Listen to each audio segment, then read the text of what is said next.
What would you do if the world judged your worth by the color of your skin, but your heart held a dream bigger than their prejudice? In the sweltering summer of Atlanta, 1963, a young black boy named Marcus stood at the edge of a gleaming estate, his tattered shoes sinking into the manicured lawn.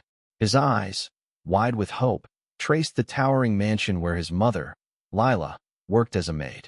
Marcus was 16, wiry, with a smile that could light up the darkest room. But today, his face was taut with purpose.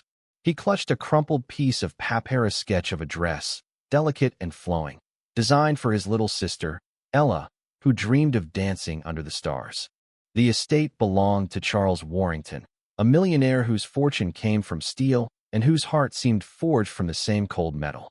Warrington was a man of sharp suits and sharper words, his influence sprawling across the city like ivy choking a tree. Marcus had heard the whispers about him, how he sneered at anyone who didn't share his pale complexion, how he'd once fired a gardener for daring to look him in the eye. But Marcus wasn't here for Warrington's approval. He was here for Ella, who at 10 years old believed she could be a ballerina, despite the world telling her otherwise. Marcus knocked on the servants' entrance, his mother's domain. Lila appeared, her apron stained but her posture proud. "What you doing here, boy?" she asked, her voice a mix of worry and warmth. Marcus held up the sketch.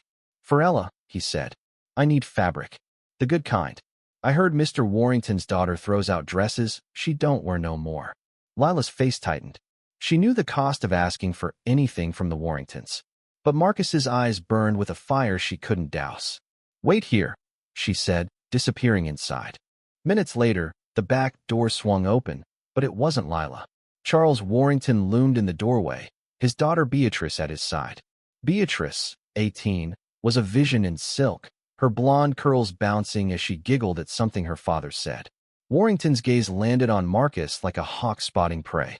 "What's this?" he demanded, his voice dripping with disdain. "You think you can just waltz onto my property and beg for scraps?" Marcus stood tall, though his heart pounded. "I ain't begging, sir. I'm askin for fabric for my sister's dress. She's got a recital coming up." Warrington's lips curled into a sneer. "A recital? For who? Your kind don't dance ballet. You think you can prance around like my Beatrice?" He gestured to his daughter, who smirked, clutching her pearl necklace. "She's trained by the best in Paris. What's your sister got? A dirt floor and a dream." The words cut deep, but Marcus held his ground. "Ella's got talent," he said, his voice steady. "More than you know." Warrington laughed, a cold, hollow sound. "Talent? Boy, you're delusional. Stick to shining shoes." Beatrice chimed in, her voice sharp as glass. "Daddy, why's he even here? He's embarrassing himself." Marcus's fists clenched, but he thought of Ella, her bright eyes when she twirled in their cramped living room. He swallowed his anger. "Just the fabric, sir. Please." Warrington waved a hand, dismissing him. "Get off my land before I call the sheriff." Lila, who'd been listening from the shadows, stepped forward, her voice trembling but firm. "He's my son, Mr. Warrington. He's only trying to help his sister." Warrington's eyes narrowed. "Then teach him his place, Lila, or you'll both be out of a job." Marcus grabbed his mother's arm, pulling her back. "It's okay, Mama. I'll find another way." As they walked home, the summer heat heavy on their shoulders, Marcus's mind raced. Ella's recital was in 2 weeks, a rare chance for black children to perform at a community hall. She'd practiced for months, her tiny feet moving with a grace that defied their circumstances. Marcus had promised her a dress that would make her feel like a star.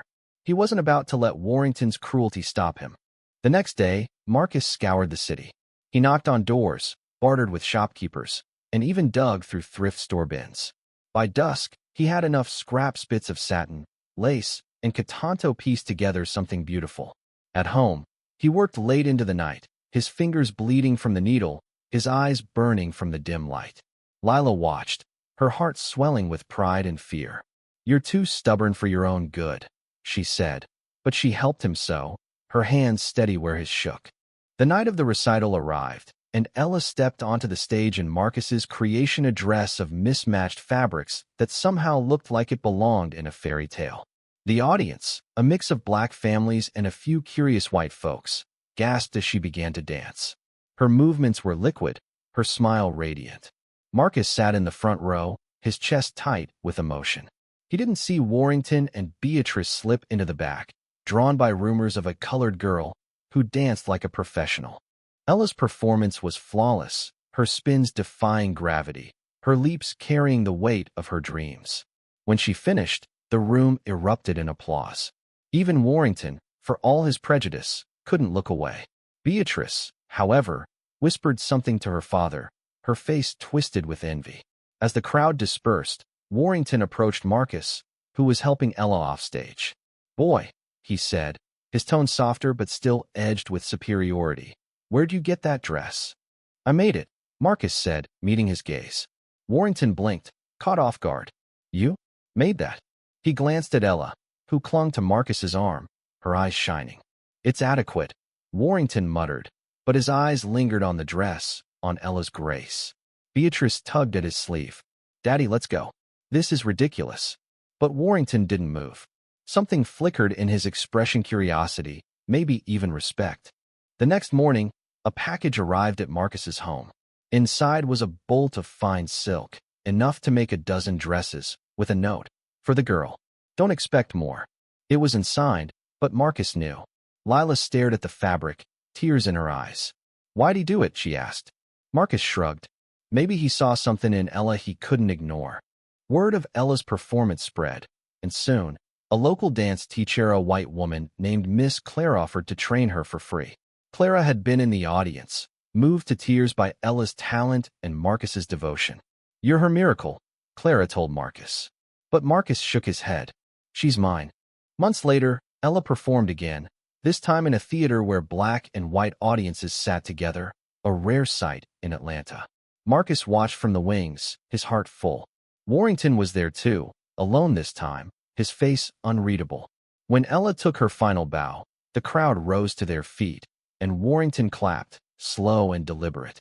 Marcus caught his eye, and for a moment, something passed between them, not friendship, not forgiveness, but a grudging acknowledgement of what talent and love could do. Marcus never forgot Warrington's cruelty, but he also never forgot that night the night Ella's dance changed something in a man who thought he was unchangeable.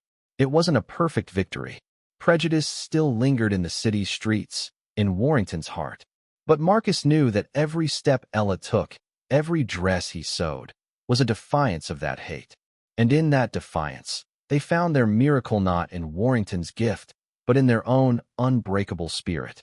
Thank you for listening. If you find it interesting, please like and subscribe to follow the next stories.